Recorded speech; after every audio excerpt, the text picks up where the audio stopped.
Welcome to the Craft of Coaching podcast, where we dive into what it truly takes to become a skilled, confident life coach. I'm your host, Kate, head of the CLCC, or Certified Life Coach Collective, an ICF-Accredited Level 1 coach training program. We combine courage, coaching, and community to offer you more than just a training program, but a life-changing experience where you use your own personal transformation as the learning ground for supporting your clients. On this podcast, we explore how you can use coaching skills to support your clients or expand your own growth, all grounded in evidence-based coaching practices. Learn more about our program and get free resources for becoming a life coach at teamclcc.com. And now, here's today's episode. Hello, everyone.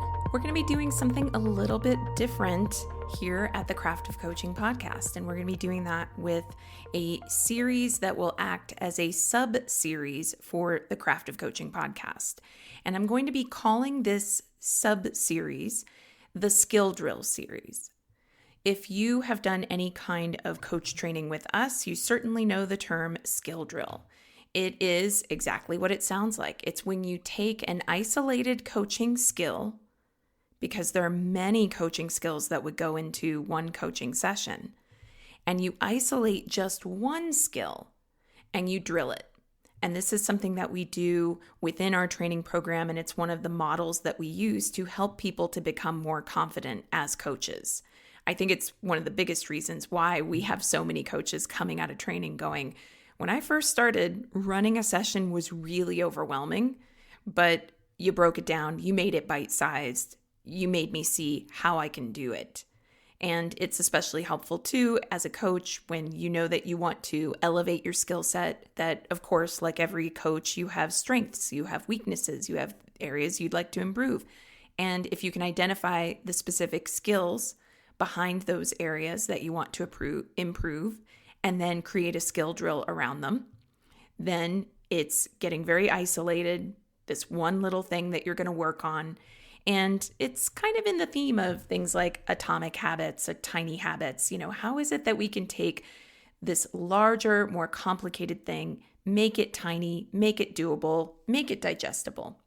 And so the Skill Drill series that'll be part of the Craft of Coaching podcast will be ongoing. It's just going to be short little episodes that are maybe 10-ish, maybe 15 minutes long. And they will cover something related to the craft of coaching or becoming a coach, whether that's mindset help for building your confidence in things like putting yourself out there, sometimes even touching on marketing. So really short, sweet, to the point. And this was an idea that came to me for this podcast and for the other podcast that I host, the Your Courageous Life podcast, because I really can empathize with the fact that a lot of us have a lot of podcasts that we want to listen to, and I myself have far more in my podcast feed than I ever get to within a week. So a couple of shorter episodes that just kind of dip into a topic related to coaching without going quite so in-depth can be helpful for people who want to get a little bit of that craft of coaching, but they don't always have time to listen to a longer episode. So let's get into what we're going to cover for our first skill drill of the Skill Drill series in the Craft of Coaching podcast. Here we go. Today, we're going to simply focus on how you design the onboarding experience for your new clients. One of the best things about being a life coach is that you get to do this your way. And certainly you are not pivoting away from a different career that doesn't really make you happy or light you up to become a coach and then feel constrained by some idea of should or have to, or there's some way you ought to be doing it like everybody else or any of that. And this is one of the best things about being a coach, is that your authenticity, what makes you uniquely you, is something that will be allowed to lead the way. So when you're designing the experience that you want your clients to have when they're onboarding with you, consider, what do you want that experience to be? When they're learning about who you are, they're getting that initial session with you, whether it's a short little meet and greet or you do a full session with a new client, however you like to do that. What sorts of communication do you want them to have with you? What do you want the experience to be as they move from that initial inquiry to actually meeting with you for the first time? What do you want to take place when they meet with you the first time? This is perhaps one of the most important questions that you can ask, and it's one of the things that we help our CLCC participants with, because what you want to take place in that initial session is not just about what you want to give to your client. It's also about the information that you need to get from the client in order to know if it's a fit for you two to work together, and for you to ultimately determine whether or not you and this client will have a successful collaborative relationship in coaching. So consider for yourself some of the onboarding experiences that you have had when you've received coaching, or consider the type of experience that you would like to create. How do you want people to feel? Excited is a word that comes to mind. What would get people excited about all that is to come? Because you as the coach are holding that space of knowing that nobody rides for free. Nobody changes their life without encountering, alongside excitement, all of the things that can be difficult or challenging or scary or uncomfortable about change.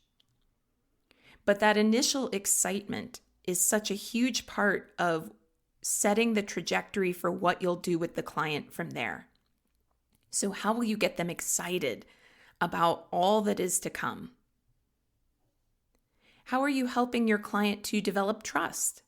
How are you letting them know a little bit about you? And surely they will know a little bit about you from your website or your presence on social media, things of that nature. But is there anything in particular that you would like clients to know about you or how you work? Now, coaches can approach all of this in a lot of different ways. And in the CLCC program, we give you those initial client onboarding documents and things like that for you to customize, so that you aren't just completely staring at your computer and going, how do I do this? So make sure you find a way to get some of those initial onboarding documents taken care of if you're not a CLCC graduate, so that you can use those with your clients. But I've seen coaches do this welcome and onboarding process in a lot of different ways. Some coaches like to have a dedicated email list that's just for potential clients. And maybe they set up an email sequence where a set of, say, 3 emails goes out to every potential client. Other coaches like to just simply send an email, and they have kind of a template that they keep that is their welcome email. Some coaches create welcome kits, very easy to do if you go over to Canva and you design some kind of a branded welcome kit that is kind of like, here's getting to know about you, here's some things to anticipate about what coaching is like. And I've also seen coaches send either a templated video that they have pre-prepared, or sometimes a custom video that they are making for each new potential client. So quite literally grabbing their phone, making a quick video, and texting it or emailing it or putting it in Dropbox with a link to the video for their client. And that creates something of a personal welcome for their client. Another resource for that that I could see being really helpful would be Loom, which is a video recording software, but you can actually put your face on the corner of the video. So if you had some kind of a welcome kit that was on your screen and you were using Loom, which is at useloom.com, that's not a referral link or anything, that's just where you would go to get that information. But essentially you could have some kind of welcome presentation on your screen and record a video that is customized for that particular client, or that is what you will use with all of your clients. And then you just send your client the link whenever it's done. So again, come back to that question of what would an ideal onboarding experience look like for this new client who's about to go on this new adventure with you as a coach? What are the things that are important for them to know about you and about how you coach?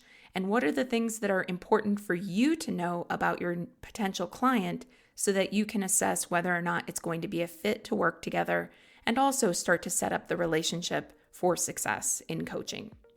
So there it is, our first skill drill. I hope that you enjoyed it and have a lot to think about in terms of how you are successfully onboarding your own clients. All right, that's it for today's episode. Thank you so much for listening. Before you go, would you help us out and take a moment to give us a rating in iTunes, Spotify, or wherever you're listening? It really helps us get the word out to other listeners. And before you go today, would you like free resources to support your coaching journey? Whether you're considering becoming a coach or you want advanced coach skills training, access our coaching resource library at teamclcc.com. Again, that's teamclcc.com. Can't wait to connect with you. And again, thanks for listening.